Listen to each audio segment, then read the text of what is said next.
ආයිබෝවන්. ඉතින් අදත් වෙනදා වගේම ඕගොල්ලන්ව ලිසාස් කිචන් YouTube channel එකට ආදරෙන් පිළිගන්නවා. මම අද ඕගොල්ලන්ට හදන්න කියලා දෙන්න යන්නේ chicken gizzard beef steak එකක් කොහොමද හදාගන්නේ කියලා. ඉතින් අපි බලමු මේක කොහොමද හදාගන්නේ කියලා. අපි දැන් බලමු අපිට මේ chicken gizzard එක හදාගන්න මොනවද ඕන කරන්නේ කියලා. මෙතන තියෙනවා හොඳට හොදලා පිරිසිදු කරගෙන මැරිනේට් කරගත්තු chicken gizzard. මම මේකට ගම් මිරිස් කුඩු, ලුණු කුඩු, කහ පොඩ්ඩක් දාලා මම මේක මැරිනේට් කරලා තියෙන්නේ. ඊට පස්සේ අපිට ඕන කරනවා පොල් තෙල් ටිකක්. ඊට පස්සේ තියෙනවා බොම්බයි ලුණු කපාගත්ත අල ටිකක් තියෙනවා. තක්කාලි, කැරට්, මාළු මිරිස්. එතකොට ඒ ටික තමයි අපිට ඕන වෙන්නේ. ඊට පස්සේ අපි බලමු අපි මේකට පාවිච්චි කරන කුළු බඩු මොනවද කියලා.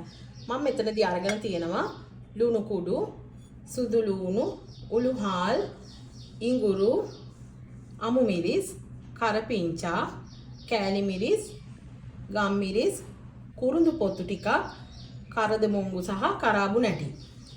ඉතින් ඊට අමතරව මම මේක කෑම රස ගන්නවන්න රස වැඩි කරන්න හිතාගෙන මම මේකට එකතු කර ගන්නවා ඔරිගානෝ ටිකකුත් එකතු කර ගන්නවා. ඉතින් දැන් අපි බලමු අපි ඉස්සෙල්ලාම කොහොමද මේක දැන් හදාගන්නේ කියලා. අපි මේක හදාගන්න සුදුසු භාජනයක් ලිපෙන් තියාගෙන අපි මේ chicken gizzard එක ඒ භාජනයට ඉස්සෙල්ලාම දාගන්න ඕන.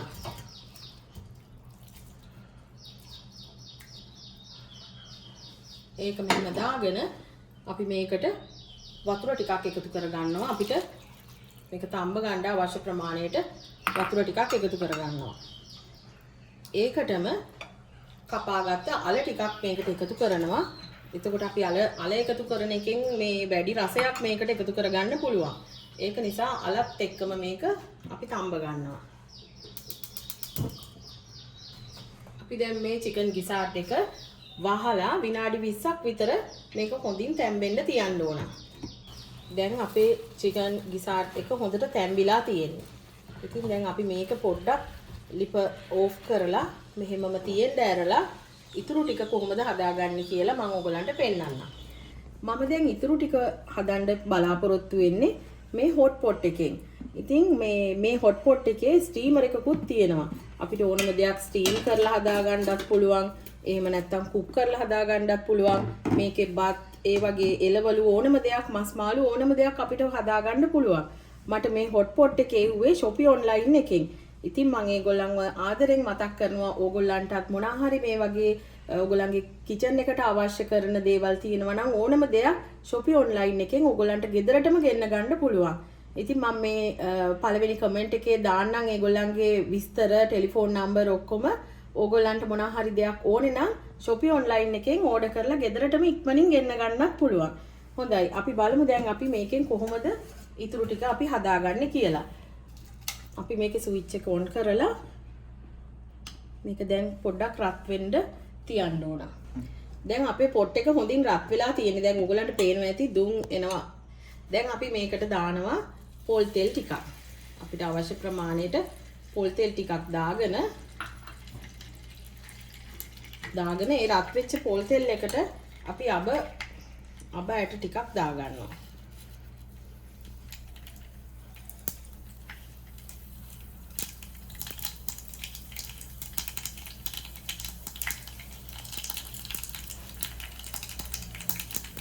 අබ ටික බැදෙනකොට උළුහාල්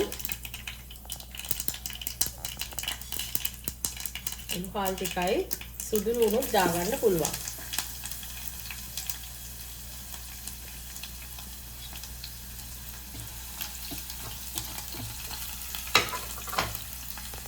මට ටිකක් ගින්දර වැඩි කරගන්න ඕනේ නම් ඒක ගින්දර වැඩි කරගන්න පුළුවන්. මෙතන ස්විච් දෙකක් තියෙනවා මේ hot pot එකේ. අපිට අඩු ගින්දරකින් උයා ගන්න නම් එහෙම පුළුවන්. නැත්නම් ගින්දර ටිකක් වැඩි කරගන්න නම් රස්නේ වැඩි කරගන්න නම් ඒක තව මේ ස්විච් එකක් තියෙනවා. ඒකෙන් අපිට රස්නේ වැඩි කරගන්නත් පුළුවන්.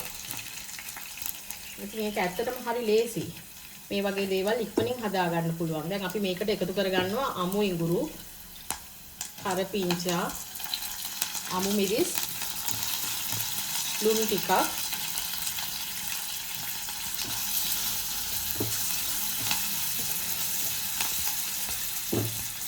කෑලි මිරිස් සහ මේ ගම් මිරිස් එකතු කර ගන්නවා.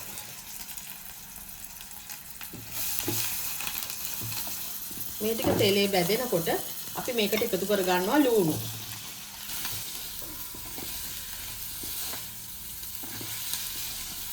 ඊට පස්සේ අපිට පුළුවන් මේකට අපි මේ සකසා ගත්ත කලින් කැරට් ටික, මාළු මිරිස්, තක්කාලි.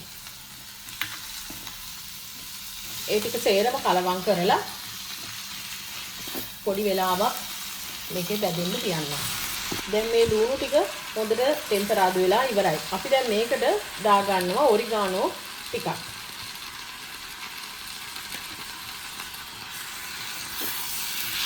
ඒ දාලා හොඳට කලවම් කරගෙන අපි දැන් මේක අපි හදාගත්ත චිකන් ගිසාට් එකට කලවම් කරගන්න තමයි දැන් හදන්නේ. අපි බලමු ඊට පස්සේ අපි ඒක කොහොමද කලවම් කරගන්නේ කියලා. මේ තියෙන්නේ දැන් අපි හදාගත්ත චිකන් ගිසාට් එක.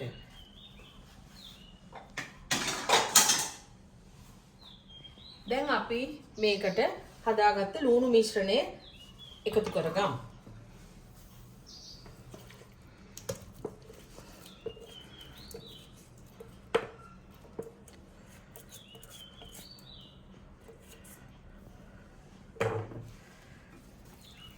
දැන් අපි හදාගත්ත ලුණු මිශ්‍රණය මේකට එකතු කරගත්තට පස්සේ අපිට හොඳ ලස්සන පාටකුත් තියෙනවා. ඒ වගේම හොඳ සුවඳකුත් එනවා. මේක දැන් අපිට තියෙන්නේ රස බලන්න තමයි.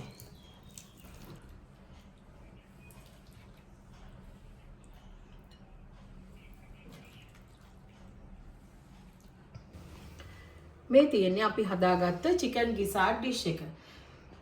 ඕගොල්ලොත් හදන්න, ඕගොල්ලොත් හදලා රසයිද කියලා මට කමෙන්ට් කරන්න, ෂෙයා කරන්න, මාව සබ්ස්ක්‍රයිබ් කරන්න.